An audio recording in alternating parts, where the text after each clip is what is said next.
여러분 반갑습니다. 역사 탐정입니다. 이번 영상에서는 단군 건국 신화에 나오는 그 최초의 시조 환린이라는 인물에 대해서 좀 더 심층적으로 알아보는 시간을 갖도록 하겠습니다.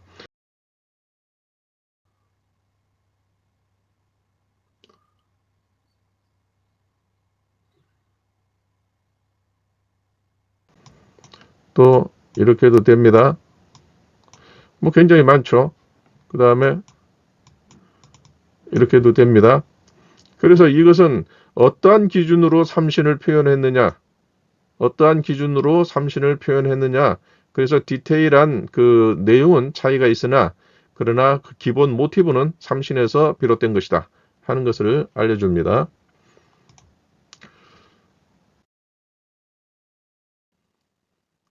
자, 이 앞에서 보았던 고조선 시대의 족보입니다. 여기 삼신, 그 다음에 소호금천씨. 이것은 고향 임금님, 전후 고향. 그 다음에 이것은 고향 임금님의 아들 계시, 장남일 겁니다. 계로 표현된 인물이 네 분이 있는데 사형제 중에 마지를 여기 표현했습니다. 그래서 이것이 글자를 보게 되면 이때 당시에 내외의 손이 구별되어 있다. 예, 그릇 밖에 있는 이 두 분은 이 깃대를 잡은 인물이 태어나서 성장한 친정이 되고, 그 다음에 여기에 소호금천 씨가 그릇 안에 있는 것은 바로 이분이 장가를 이쪽으로 들었다. 그러니까 장인이 되는 분이죠. 이 족단으로 장가를 간다 하는 그런 뜻이 됩니다. 자, 그 다음에 여기 보면 바로 이 큰 해, 앞에서 말한 것처럼 하늘천, 큰 해죠. 큰 해고, 이 해와 불은 글자에서는 동일한 개념으로 표현을 합니다. 왜냐하면 신농 임금님은 태양이면서 불도 자신의 상징으로 삼았기 때문에 그렇습니다. 그러면은 이게 태양에 가장 크게 이렇게 되어 있고, 이 가장 큰 이 태양이 우리의 태극기 중앙에 들어 있는 것입니다.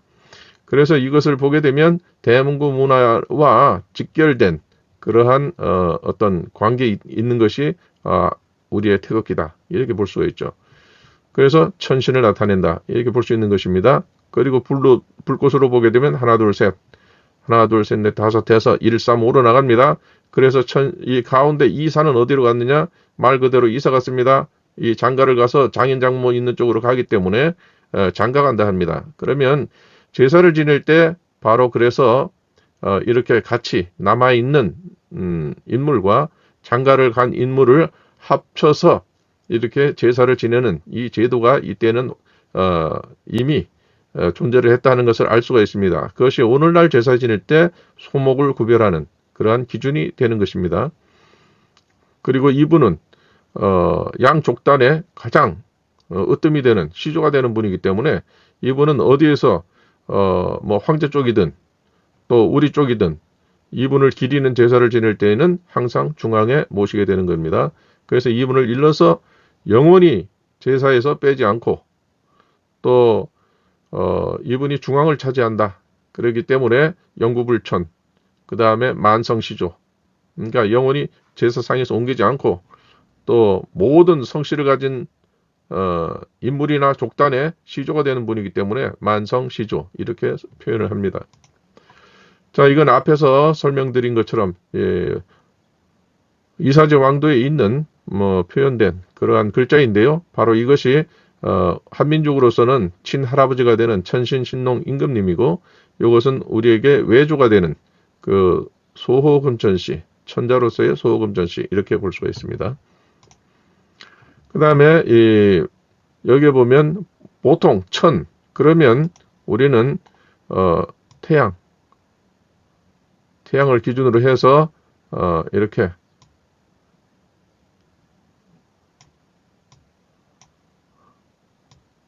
큰 대자를 이렇게 표현을 하죠.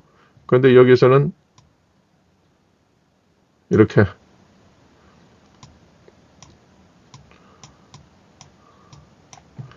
큰 대자를 이렇게 했고, 머리는 태양이 아니라 역삼각형입니다. 역삼각형은 뭡니까? 바로 소호금천씨를 그러니까 황제 족단의 최초의 천자, 그분이 소호금천씨가 되죠. 소호금천씨를 천자로 천왕으로 이렇게 인식하고 있다. 이런 뜻이 되죠. 그 다음에 왕이라는 글자 자체도 그렇습니다. 여기에 보면 요건 시자입니다. 보일 시자. 그 다음에 이 사선이 원래 그 아드님은 이렇게 되어 있었는데 사선이 이렇게 상하대칭으로 되어 있습니다. 이것은 바로 희화씨의 자손이다. 한민족 계열의 자손이다. 이런 뜻이 되는 것이죠. 그래서 왕자와 그 다음에 이 족단의 그 상징을 같이 동시에 표현을 했습니다. 그래서 우리 유물을 보게 되면 이렇게 두 가지 이상의 복합적인 의미를 가지고 여러 가지로 다양하게 디자인을 한 것을 알 수가 있습니다. 그래서 이것은 백제인이나 신라인이나 고구려나 가락이나 다 똑같이 고대에 대해서 굉장히 이해가 정확했다. 오늘날 중국의 고대 문자를 갖다 풀이하는 그 학자들보다도 우리 유물에 있는 고대 문자가 훨씬 정확하고 그것을 자유자재로 구사를 할 수가 있었다 하는 것을 알 수가 있습니다.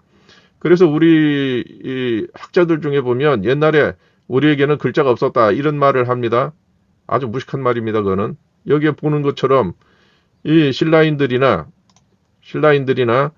백제인들이나 또 가락국의 토제방울이나 이런 걸 보게 되면 고대에는 글자가 매우 고대 문자에 대해서는 정말 박사들만 있는 것 같아요. 그런데 이것을 글자가 없다고 말을 하는 걸 보면 그 사람이 얼마나 우리의 본래의 그 상형 문자, 고대 문자에 대해서 무지한가 그것을 알 수가 있습니다. 고대 문자는 전부 조상을 나타내기 위한 것입니다. 사람을 나타내기 위한 것입니다.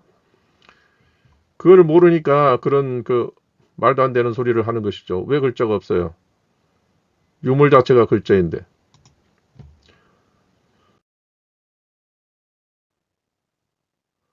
자, 그래서 환인에 대해서 상제로 표현을 했죠. 상제. 이것은 바로 천신 하나님을 나타낸다고 말씀드렸습니다. 천제, 상제는 천제다. 그러니까 태양을 나타내는 하늘인 겁니다. 그래서 옛날에는 천상에서 주재하는 모든 것을 주재하는 그런 신이다. 그래서 그 사례로 옛날에는 어떤 식으로 이렇게 상제를 인식했는가?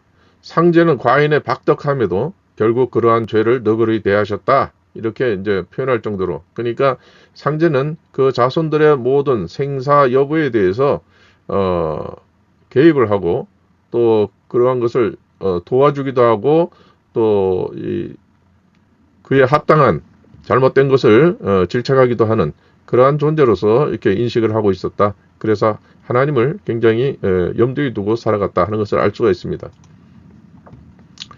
자, 이건 계속 나오죠. 이건 앞으로도 계속 나올 겁니다. 이거는 고조선 천신 하나님, 신농 임금님으로부터 시작된 그 천신 하나님의 존재와 그 다음에 삼신의 존재, 그 이후에 계속 대를 이어서 내려가는 그러한 족보가 유일하게 이렇게 남아있는 것입니다.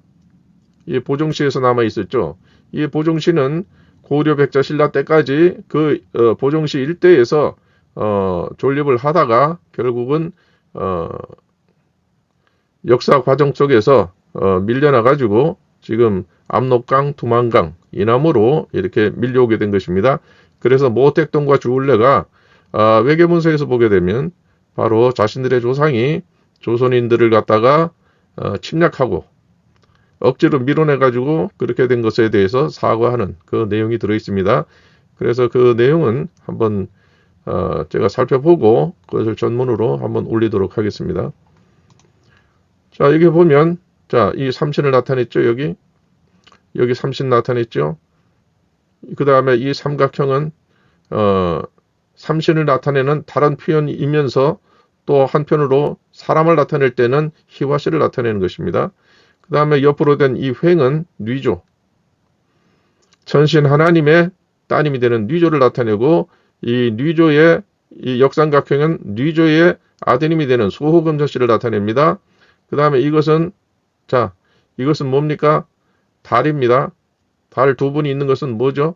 이것은 이 소호금전씨가 바로 천신 하나님의 따님의 자손이다. 즉 천신 하나님의 외손이다 하는 것을 여기 알려주고 있습니다. 자, 그 다음에 금동관에 보게 되면 자, 가운데에 신이라는 글자가 있고 양옆에 또 신이라는 글자가 있습니다. 그 다음에 큰 알과 불꽃 이것을 공유를 하고 있습니다. 즉 이 세 분은 자신의 토템을 태양과 불꽃으로 했다. 즉 이분은 삼신이다. 이런 얘기입니다. 그 다음에 이 가운데 있는 이 신이라는 글자가 양쪽에 있는 신자보다 보다 두껍죠. 그렇기 때문에 이분이 천신이다 하는 것을 알 수가 있습니다. 즉 여기에 있는 세워진 수직선, 이 수직선이 여기에 표현되어 있는 것입니다. 그 다음에 양옆에 있는 이 상대적으로 얇은 신자는 바로 전신 하나님의 아드님과 따님을 이렇게 표현한다. 이렇게 볼 수 있습니다. 자, 여기 보면 고구려 금관으로 평남 강서군에서 출토된 것으로 그렇게 알려지고 있는데요. 여기 보면 자, 불꽃을 나타냅니다. 가운데 불꽃이 제일 높죠. 그 다음에 양옆에 작은 불꽃들이 있습니다. 이거 마찬가지입니다. 신이라는 글자는 시칭이고 여기에 이 왕관의 불꽃은 세 개를 나타냈지만 이것은 토템으로서 나타낸 것입니다. 왜냐하면 천신 하나님의 상징은 태양이기도 하지만 불임금님이기 때문에 불꽃으로 했어요. 그래서 사서에서는 염제 이렇게 표현하죠. 그러니까 불꽃으로 염제를 이렇게 표현한 것입니다. 그렇기 때문에 이 고대 유물의 이 고대 그 고조선 초기의 출발 그것을 우리의 한민족의 나라들은 너무나도 정확하게 중국 학자들도 감히 해석하지 못하는 것을 정확하게 이렇게 유물에 표현을 했다 하는 것을 알 수가 있습니다. 그래서 천재가 태양을 하늘 임금 이런 뜻이 되지만 천재가 바로 시칭으로 표현할 때는 신이라는 임금님이 됩니다. 즉 신농 임금님이 되는 것입니다.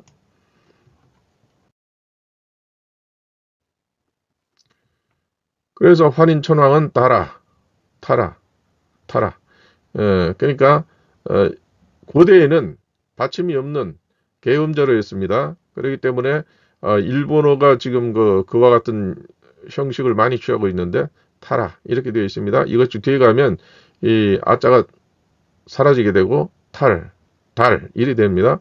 이 가는 임금이란 뜻이죠. 그러니까 높은 임금님, 즉 상제입니다. 상제 위에 계신 분. 간은 어떤 간이냐? 이것은 큰 불로서 나타내는 분. 큰 불. 이것을 이체자로 보게 되면 오늘날 우리에게는 전해지지 않지만 이렇게 이 두 글자가 결합이 된 이 화자가 여기 있습니다. 자, 그러면 이것을 발음이 어떻게 되느냐? 이게 이 환자는 먼저 나온 글자죠. 이것은 아마 전국시대에 나타난 글자 같은데 이 환이라고 읽습니다. 그러면서 고관절해서 이때는 관으로 읽었습니다. 그러니까 발음은 14부예요. 그 다음에 이것은 우리가 단군할 때 이 단자입니다. 그래서 이것 역시 단 이렇게 읽죠. 그런데 발음을 17부 중에서 같은 발음은 같은 부수에 들어갑니다. 그렇기 때문에 14부 이렇게 된 걸 보면 이것은 고대에는 그러니까 은나라 때나 이런 때에는 이것이 바로 같은 발음이었다. 그러니까 같은 의미로서 환인이나 단인이나 같은 말이다. 같은 발음이다. 이런 뜻이 되는 것이죠. 그러니까 세월이 흐르다 보니까 이 글자가 발음이 변해서 이 단이라는 걸 표현함으로 해서 후대에 이 앞선 환과 같은 발음을 바로 이 단으로 이렇게 대체를 했다. 이렇게 볼 수가 있습니다. 그러니까 이때 환인 천왕은 음을 가지고 시대가 다르기 때문에 같은 그 시대마다 같은 발음을 가진 글자로서 표현을 한 것이다. 이렇게 볼 수가 있습니다. 그래서 환과 단은 사실상 설문 이전에는 없는 글자입니다. 이 글자는 보면은 이렇게 금문에 이런 글자가 있다 해가지고 내놨는데 그거는 좀 받아들이기 어려운 그런 글자고요. 그래서 사실상 없는 글자다. 새로 만들어진 글자다 이렇게 볼 수 있습니다. 따라서 이들 문자는 같은 발음을 가졌다는 것이다. 즉 음차를 나타낸다. 이렇게 알 수가 있습니다. 자, 여기에 보면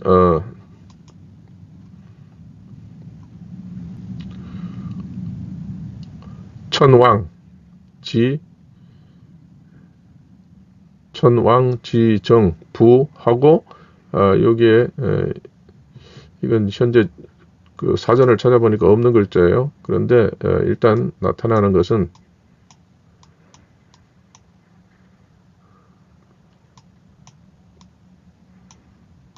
이런 글자가 됩니다. 그래서 이건 아마 제사와 관련된 그런 어떤 의미를 가진 그런 글자가 아니겠냐 하는데 이건 현재 전해지지 않기 때문에 여기에 대해서는 해석을 할 수가 없어요. 그런데 여기에 보면 이 주나라 때로 보이는데 천왕 이렇게 표현을 해 놓았습니다. 그렇기 때문에 여기에 있는 천왕 이 표현은 바로 주나라 때의 그 표현을 이렇게 옮겨 놓았다 이렇게 볼 수가 있습니다.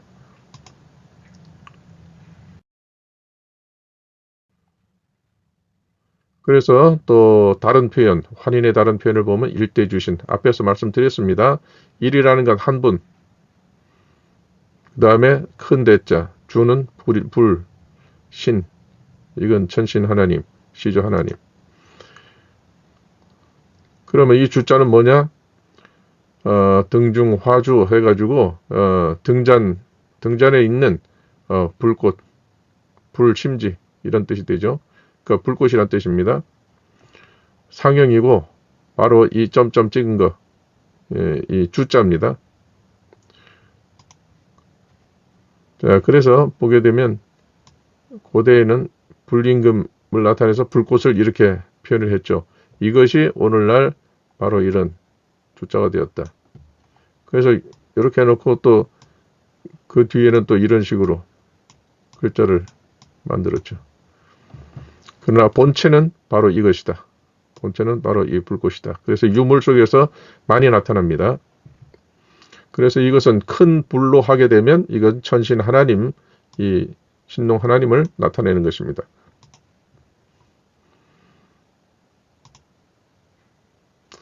자, 여기 보면 바로 이게 주자, 우리에게 많이 알려진 그 글자죠. 이건 전국시대에 나타난 글자다 이렇게 볼 수 있습니다. 여기에 빨간색으로 되어 있는 이것이 주라는 글자의 본체가 됩니다. 그래서 등잔에 불심지, 그 다음에 요 아래 흑토자로 구성되었다. 상형이고, 상형인데 이렇게 하면 알 수가 있겠어요? 바로 요 점 찍은 것은 여기에 이 불꽃주, 이것을 나타냅니다. 그래서 불꽃이 글자의 본체가 된다. 나머지는 부가적이다. 후대에 나타난 것입니다. 그래서 일대주신이라고 하는 것은 불의 신 한 분, 곧 염제 신농을 나타내는 것입니다. 그래서 이분은 중국 역사상 이분은 중국인들에게는 외할아버지가 되는 분인데 북의 사회로 전환이 되면서 고조선 시대에는 목의 사회였는데 이것이 역사 진행 과정에서 목의 사회가 된 이후부터는 이분은 자신들에게 외조가 되기 때문에 이분은 비중이 별로 없었습니다. 그래서 항시 좀 홀대받는 그런 존재로서 사마천 사계에서도 이분은 그냥 뭐 간단한 그런 양력 정도로만 표현이 되는 분이죠. 그래서 이분은 소외를 받고 있었어요. 그래서 그러다가 갑자기 각광을 받게 된 것은 이 동북공정을 해서 우리나라를 잡아먹어야 되기 때문에 그래서 동북공정 전까지는 비주류가 되었지만은 뭐 1970년대인가 하여튼 뭐 그때 중화 3조 해가지고 치우까지 곁들여서 황제, 신농, 치우 이 세 분을 중화 3조로 이렇게 표현을 했습니다. 그래서 안타깝죠. 우리에게는 친할아버지가 되는 분인데 이분을 우리는 기억도 못하고 알지도 못하고 홀대를 계속 하고 있습니다. 그래서 이분은 참 아시아 문명의 기틀을 닦은 분인데 뭐 친가나 외가나 다 홀대받고 있는 참 그렇습니다. 자, 그래서 여기에 보면 불꽃은 바로 이것이다. 이것이다. 이렇게 설명을 하고 있습니다. 그래서 이 주의 옛 글자, 이것이 주의 옛 글자, 이렇게 표현을 해 두었습니다.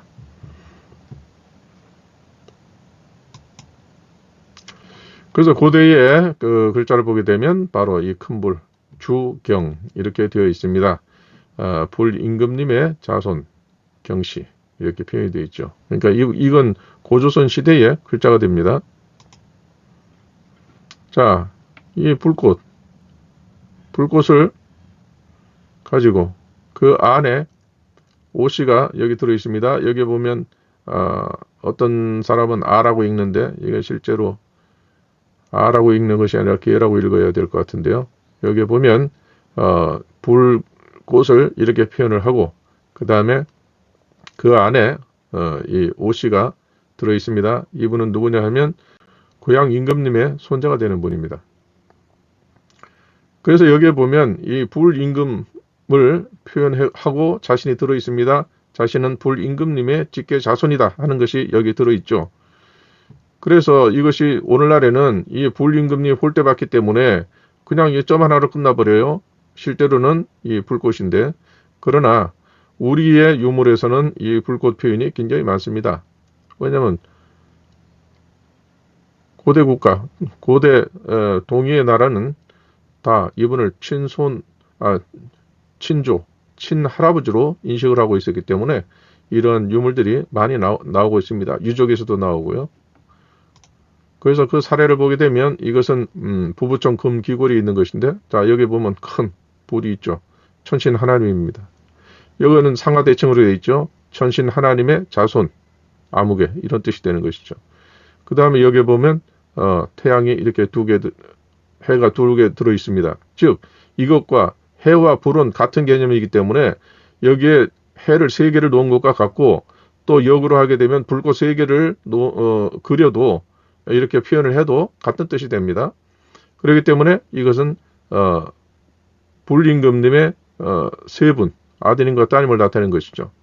자, 그 다음에 여기 보게 되면 이 불을 가지고 3분을 나타냈는데 여기에 태양을 또 이게 별도로 했습니다. 이건 무슨 뜻입니까? 이것은 광개토대왕 그 경주 호에 보게 되면 우물 정자가 들어있죠. 그게 도대체 왜 나오는 거냐? 이걸 모르죠. 미스테리라고 합니다. 미스테리 아닙니다. 기초입니다. 기초. 거기에 보면 이렇게 우물 정자를 해놓았습니다. 경주 호에 보면. 그리고 다른 그 근문을 보게 되면 이렇게 우물 정자를 해놓고 거기에 점을 찍습니다. 동그란 태양을 표현을 했습니다. 즉, 이 정은 사람을 나타낸 겁니다. 그런데 이 사람은 태양을 토템으로 하는 그 족단에 속해 있다. 즉, 천신 하나님의 자손이다 하는 것을 여기에 표현을 한 겁니다. 그렇기 때문에 여기에 나타나는 금귀고리에 있는 이 태양은 보다 이 불을 표현하면서 불은 곧 천신 하나님의 상징이라는 것을 표현해주고 있습니다. 분명히 하기 위한 것이죠. 그리고 설령 이것이 없다 할지라도 뜻은 똑같습니다. 삼신을 나타내기 때문에 뜻은 똑같습니다. 그러나 이것을 하게 되면 보다 더 분명하게 뜻이 드러나는 것이죠. 자, 여기서 보면 또 이 태양을 3개로 했죠. 태양을 3개로 했죠. 천신 하나님을 나타내는 것입니다. 제일 위 이게 천신 하나님, 여기가 아드님, 여기가 따님, 이런 식으로 되겠죠. 그 다음에 여기를 둘러싸고 있는 작은 알들이 있습니다. 알갱이들. 이것이 규원사화에서 말하는 무수한 소신, 무수하게 작은 신들이 있었다. 그 천신 하나님의 깃발 아래 무수한 천신들이, 작은 신들이 이렇게 있다. 이렇게 표현을 해두었죠. 그러니까 이 부부청 금 귀걸이에 나오는 이 표현과 그 다음에 규원사화에 나오는 그 설명은 너무나도 정확한 것입니다. 그래서 이것을 근대에 만들어졌기 때문에, 근대에 발견된 글이기 때문에 이것은 역사서가 아니다. 또 어떤 분은 또 종교적이다. 이렇게 하는데 종교적인 거 맞습니다. 왜냐하면 한민족은 전신 하나님을 받드는 걸 삼신의 도라고 했습니다. 삼신의 도니까 그건 신앙이죠. 그러니까 신앙으로서 내려올 수밖에 없는 것이고, 또 그래서 우리가 제사 드리는 것도 역시 신앙적인 겁니다. 그것이 그러니까 우리는 신앙과 민속 신앙과 그 다음에 역사는 떨어질 수가 없는 것입니다. 항시 그게 표현되어 있죠. 앞에서 본 것처럼 모든 일상생활에서 천신 하나님, 상제 하나님, 불임금님께서 우리를 도우시고 보살피시고 바른 길로 인도한다는 그런 믿음이 있었던 것입니다. 그렇기 때문에 우리가 사람이 죽을 때도 돌아가셨다 이렇게 얘기할 때 돌아가신다는 것이 뭡니까? 그 사람이 어디로 가는지 안다는 것입니다. 즉 시조 하나님이 계신 곳으로 나는 그 자손이니까 그분께 간다 하는 그런 믿음이 분명했고, 그래서 윤달이 되면 나이 드신 부모님에게 수의를 건네는 것이 가장 큰 선물로 되었습니다. 서양 사람 보기에는 굉장히 이상합니다. 아니 저 수의를 입힌다고 하는 것은 저건 빨리 죽으라는 얘기인데 저걸 받아 주는 사람도 이상하고 그걸 받고 기뻐하는 사람도 이상하다. 그래서 옛날 선교사들은 그 장면을 기이하게 생각했습니다. 그런데 이것은 우리의 전통적인 믿음이었기 때문에 이것을 기쁘게 생각한 것입니다. 자, 바로 여기에도 보면 태양을 이렇게 표현하고 있고 요 꼭지 요 불꽃을 나타냅니다. 그 다음에 세로로 세워진 이 신이라는 글자가 있습니다. 그러니까 이건 세 가지가 완벽하게 표현된 것입니다. 태양과 불꽃과 신. 이것은 바로 시조, 천신, 신농, 임금님을 나타내는 것이고, 자신은 이것을 온 몸에 표현함으로 해서 장식이고 칼이고 수조고 이걸 표현함으로 해서 자신은 천신 하나님의 자손이고 나중에 그분께 간다. 그래서 우리말에는 돌아가셨다. 이 말은 서양 사람들은 어디로 돌아갔다는 얘기냐 이렇게 묻지만 우리 선조들은 시조 천신 하나님께 돌아간다 하는 것을 확신하고 있었다는 것입니다. 그래서 환인이라고 하는 것을 여러 가지 표현으로서 설명을 하고 있지만 그것은 한결같이 신농 임금님에 대한 그 표현을 다양한 관점에서 이렇게 설명한 것이다. 이렇게 볼 수가 있습니다. 그래서 단군이 조선을 세웠다 하는 그 말은 조선이라는 말 자체가 바로 천신 하나님으로부터 시작되는 동의의 족보를 국호로 만든 것이다. 이렇게 말씀드렸습니다. 그래서 단군 조선 이전에 이미 그 국호에 있는 인물들이 역사를 실제로 진행했기 때문에 그래서 고조선이라고 하는 것은 그 고조선의 자손이 된 단군이 세운 나라 이 뜻이죠. 그 자손 중에 또 한 분이 세우면 기자라는 분이 조선을 세우게 되면 기자조선이 되는 것이고 위만이 세우게 되면 위만조선이 되는 것입니다. 그런데 위만은 중국인이랍니다. 아니 과거에 중국인이 아니었던 사람들이 있습니까? 우리 자체가 거기서부터 산동에서 조선이 있었고 바레만 일대에 다 있었는데 거기서부터 점점 동쪽으로 왔다가 지금 이쪽을 한쪽 구석으로 지금 처박힌 상태인데 거기서 아는 사람이 어디 있어요? 그러면 쌍놈이지. 자, 그래서 이상의 설명을 다음과 같이 요약 정리할 수 있습니다.